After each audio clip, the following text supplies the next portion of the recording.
নমস্কাৰ আমাৰ যিটো 90 সেকেন্ডছ কাৰেণ্ট এফেয়াৰ সিৰিজ চলি আছিলে তাৰ পৰা আসাম পাৰ্টখিনি আমি সেপাৰেট কৰি এনেকৈ নতুন এটা সিৰিজ বনাবলৈ চেষ্টা কৰিছো বহুতে ৰিকুৱেষ্ট কৰি আছিলে যে আসাম কাৰেণ্ট এফেয়াৰ্স খিনি অলপমান এক্সট্ৰাকৈ লাগে আৰু সেই সিৰিজটো চলি যাব তাত আমি ইণ্ডিয়া আৰু ৱৰ্ল্ড পাৰ্টটো কভাৰ কৰিম আৰু পেৰেলেলি আমি অসমৰ যিবোৰ ইম্পৰ্টেণ্ট নিউজ থাকিব এই সিৰিজটোত আমি আগবঢ়াই লৈ যাম গতিকে আজি আমাৰ ফাৰ্ষ্ট ক্লাছ হ'ব আৰু এটা কথা মন কৰিব ইয়াতে অনলি ইম্পৰ্টেণ্ট টপিকসমূহ কভাৰ কৰা হ'ব আৰু আপোনালোকে যদি পাৰে বস্তুবোৰ নোট কৰি যাবলৈ ট্ৰাই কৰিব প্ৰথম যদি আমি চাওঁ শ্ৰদ্ধাঞ্জলি স্কিম বাজেটৰ সময়ত যেতিয়া আমি ক্লাছসমূহ কৰি আছিলো তেতিয়া নিশ্চয় আপোনালোকে সন্মানপূৰ্বক শেষ গমন এই এনাউন্সমেন্টৰ কথা আপোনালোকে নিশ্চয় শুনিছিলে ঠিক আছে গতিকে 1 অক্টোবৰ 2025 ৰ পৰাই এই এনাউন্সমেন্টটো আপোনাৰ শ্ৰদ্ধাঞ্জলি স্কিম হিচাপে লঞ্চ হ'ব আৰু ইয়াৰ জৰিয়তে কি হ'ব আমাৰ অসমৰ বাহিৰত বিভিন্ন কামত ধৰক কাম কৰিবৰ কাৰণে যিবোৰ মানুহ যায় ঠিক আছে বা বিভিন্ন কামত যিবোৰ ষ্টুডেন্ট যায় তেওঁলোকৰ যদি তাত মৃত্যু হয় তেওঁলোকৰ মৃতদেহটো তেওঁলোকৰ ডেড বডিটো সন্মান সহকাৰে অসমলৈ ঘূৰাই অনা হ'ব আৰু এই আঁচনিটোৰ নামেই হৈছে শ্ৰদ্ধাঞ্জলি স্কিম আৰু যিটো 1 অক্টোবৰ 2025 ৰ পৰা কি হ'ব ইমপ্লিমেন্ট কৰা হ'ব ঠিক আছে the scheme will be applicable primarily for youth engaged in low paying jobs outside the state along with those who have died in special circumstances such as murder and accidents ঠিক আছে কিন্তু এটা বস্তু মনত ৰাখিব ইয়াতে যিসকল কোনসকল ইনক্লুড নাথাকিব ধৰক বিভিন্ন বেমাৰৰ ট্ৰিটমেন্ট কৰিবলৈ গৈ অসমৰ বাহিৰত যিসকল ব্যক্তিৰ মৃত্যু ঘটে তেওঁলোক ইয়াত ইনক্লুড নাথাকিব এই পইণ্টটো মনত ৰাখিব যে this scheme will not include cases of death during medical treatments outside the state আৰু এই বস্তুটো মনত ৰাখিব যে the special branch of Assam police will be the nodal agency with a DIG level officer serving as the nodal officer to ensure that the bodies of Assam residents are returned with respect ঠিক আছে গতিকে এইকেইটা মনত ৰাখিব তাৰপিছত যদি আমি চাওঁ থাৰ্ড এম্পায়াৰ অসমৰ পাৱাৰ ছেক্টৰৰ ওপৰত আধাৰিত এখন বুক CM আমাৰ মাননীয় মুখ্যমন্ত্ৰী হিমন্ত বিশ্ব শৰ্মা ডাঙৰীয়াই তাক ৰিলিজ কৰিছিলে আৰু ইয়াতে মেইনলি আমাৰ অসমৰ যি পাৱাৰ ছেক্টৰৰ ইভলিউচন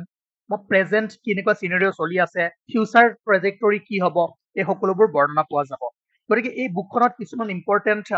ডিটেইলছ পোৱা গৈছে যিখিনি আপোনালোকৰ এক্সাম পইণ্ট অফ ভিউৰ পৰা বহুত বেছি ইম্পৰ্টেণ্ট হ'ব ইয়াতে কি পোৱা গৈছে যে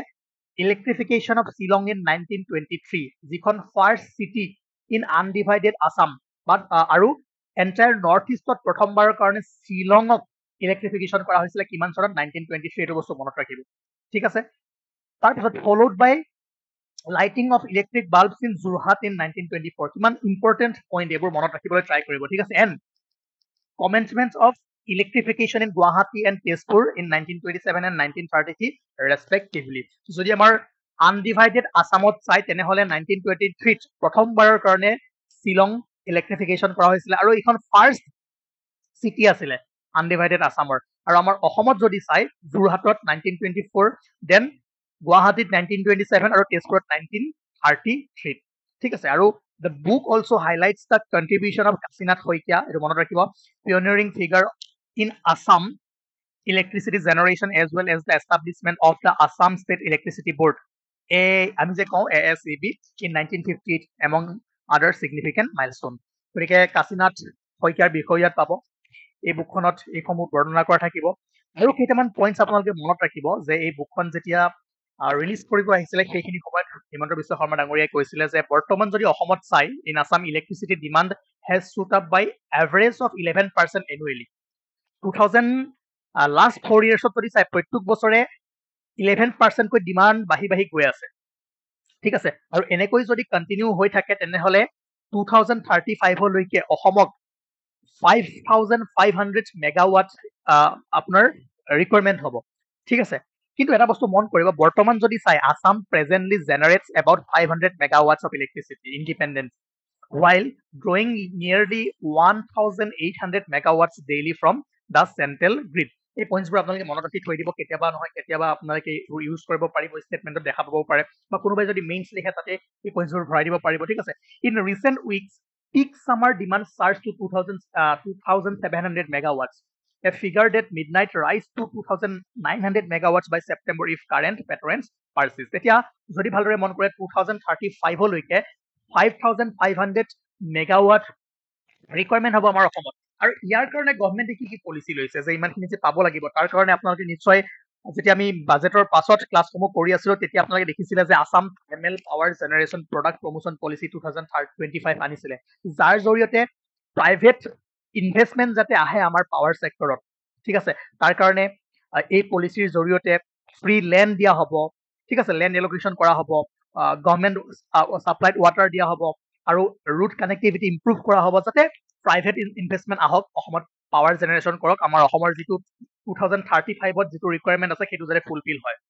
অ'কে অলৰেডি আমি এইখন কভাৰ কৰিছোঁ যে Assam thermal power generation product promotion policy 2025 to ensure energy self sufficiency for Assam by 2035 ঠিক আছে under the new policy Assam plans to add 2000 megawatt of thermal power capacity by 2030 and scale up to 5000 megawatt by 2035 the Assam Power Distribution Company Limited APDCL has been designated as the nodal agency for implementing the policy ঠিক আছে এই বস্তু মনত ৰাখিব আৰু বিভিন্ন যিবোৰ পদক্ষেপ লৈ আছে সেইবোৰ মই আপোনালোকৰ মাজলৈ যদি সময় পাওঁ লৈ আহিবলৈ ট্ৰাই কৰিম ঠিক আছে ওকে তাৰ পাছত কেবিনেটে এটা ডিচিছন লৈছিলে যে উৰপদ বিল আৰু হাছিলা বিলক ৰিজাৰ্ভ ফৰেষ্ট হিচাপে নটিফাইড কৰিবৰ কাৰণে প্ৰপ'জেলটো দিয়া হৈছে আৰু ইয়াৰ কাৰণে 1 month পাব্লিক হিয়াৰিং লোৱা হ'ব এতিয়া এই নিউজটোৰ পৰা ইম্পৰ্টেণ্ট বস্তু কি যে উৰপদ বিল আৰু হাছিলা বিল যিহেতু নিউজত আছে কোনকেইখন ডিষ্ট্ৰিক্টত বা কোনখন ডিষ্ট্ৰিক্টত আছে এইটো জানিব লাগিব তাৰ কাৰণে আপোনালোকে কমেণ্ট কৰি জনাওক যে উৰপদ বিল আৰু হাছিলা বিল কোন কোন ডিষ্ট্ৰিক্টত আছে ঠিক আছে অ'কে তাৰপিছত আৰু এটা ইম্পৰ্টেণ্ট নিউজ আছিলে আৰু এইটো মই বেলেগকৈ ইয়াক মই ডিছকাছ কৰিব লাগিব why Assam needs ILP inner line permit ইয়াত এটা বহুত ভাল কিছুমান কথা ইয়াতে লিখা হৈ আছে এইটো মই এক্সট্ৰাকে আৰু এটা চিৰিজ মই চলাম য'ত আমি এনেকৈ ভালকৈ যিবোৰ ধৰক এডিটৰিয়েল আছে সেইবোৰ আমি ভালদৰে ডিছকাছ কৰিবলৈ ট্ৰাই কৰিম ঠিক আছে যিহেতু আমি এইটো অলপমান প্ৰিলিমছ পইণ্ট অফ ভিউ বা যিবোৰ ডিপাৰ্টমেণ্টেল এক্সাম আছে সেইবোৰক ফ'কাছ কৰি পঢ়ি আছো সেইকাৰণে কিছুমান বস্তু আমি ইয়াতে স্কিপ কৰিব লগা হৈছে তাৰপিছত Eti Koli Dutipaat scheme the Assam cabinet recently আপোনালোকে এইটো আমি অলৰেডি কভাৰ কৰি আহিছো কিন্তু ইয়াৰে ৰিভিউ হৈছিলে আৰু সেইকাৰণে নিউজত আহিছিলে উইকত সেইকাৰণে মই এই আকৌ এবাৰ কভাৰ কৰিবলৈ লৈছো যে এটি কলি দুটিপাত স্কিম নিশ্চয় জানে যাৰ জৰিয়তে ফাইনেন্সিয়েল ছাপৰ্ট প্ৰভাইড কৰা হ'ব অসমৰ টি ৱৰ্কাৰ্ছসকলক ঠিক আছে আৰু অসমৰ টি ইণ্ডাষ্ট্ৰীৰ যে 200 years কমপ্লিট হৈ গ'ল তাৰে সন্মানত এই স্কিমটো লঞ্চ কৰা হৈছিলে নিশ্চয় আপোনালোকে বাজেটৰ সময়ত শুনিছিলে আৰু ইয়াতে কি কৰা হ'ব under this scheme one time financial assistance of ₹5,000 will be given to approximately 7 lakhs existing workers as promised in the budget ঠিক আছে আৰু এইটো মনত ৰাখিব যে T workers must be permanent resident of Assam এইটো হ'ব লাগিব আৰু T workers must have a bank account to receive benefits from Assam government মই ইয়াৰ আছামিজ ট্ৰান্সলেটৰ শ্লাইডটো লগাবলৈ পাহৰিলো কিন্তু চিন্তা নকৰিব মই আকৌ লগাই দিম ঠিক আছে বাকীবোৰতো আছে আপোনালোকে পঢ়িছিলে বুজি পাব তাৰপিছত টু বুকছ ৰিলিজ নতুন দুখন বুক ৰিলিজ হৈছিলে মনত ৰাখি থৈ দিব যাৰ অথৰ হৈছে মনীন্দ্ৰ বৰুৱা বিহু নাম বিনন্দিয়া আৰু বিয়া নাম অমিয়া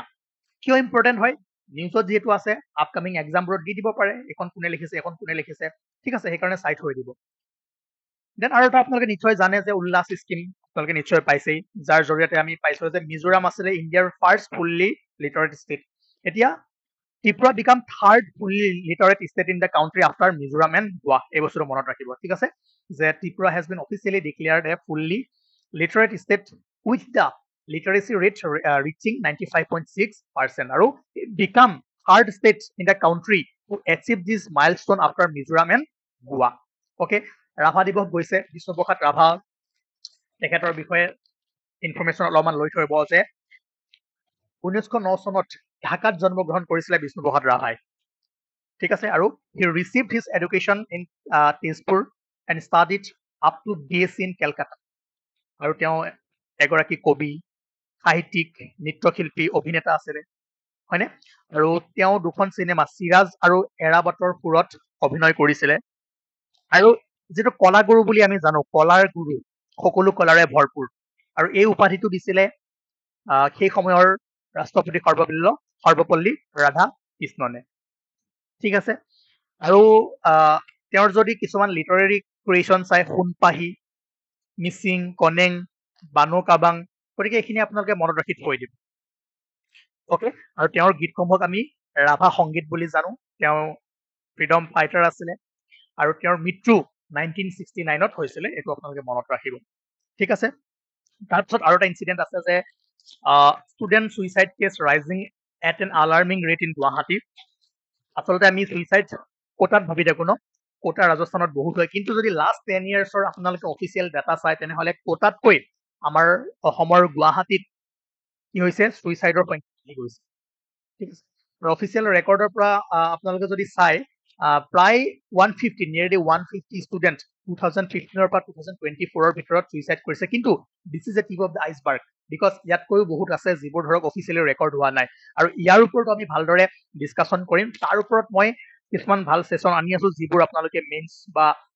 বিভিন্ন যিবোৰ ডেছক্ৰিপটিভ টাইপ এক্সাম আছে তাত ইউজ কৰিব পাৰিব। ঠিক আছে, গতিকে আজি আমি এইটোৱে জনালো যে আছামৰ যিখিনি ইম্পৰ্টেণ্ট থাকিব এই চিৰিজটোত আনিম, আৰু আজিৰ এইটো ফাৰ্ষ্ট ক্লাছ, সেইকাৰণে বেছি দীঘলীয়া নকৰোঁ, কিন্তু নেক্সট ক্লাছৰ পৰা সকলোবোৰ ইম্পৰ্টেণ্ট টপিক আমি অসম ইয়াতেই কভাৰ কৰিবলৈ ট্ৰাই কৰিম। ঠিক আছে, আপোনালোকে জনাব যে 90 ছেকেণ্ড চিৰিজটোৰ লগতে কৰিব লাগিব নে আছাম পাৰ্টখিনি আমি এক্সট্ৰাকৈ এনেকৈ কৰিব লাগিব, সেইটো আপোনালোকে কমেণ্ট কৰি জনাব। Thank U.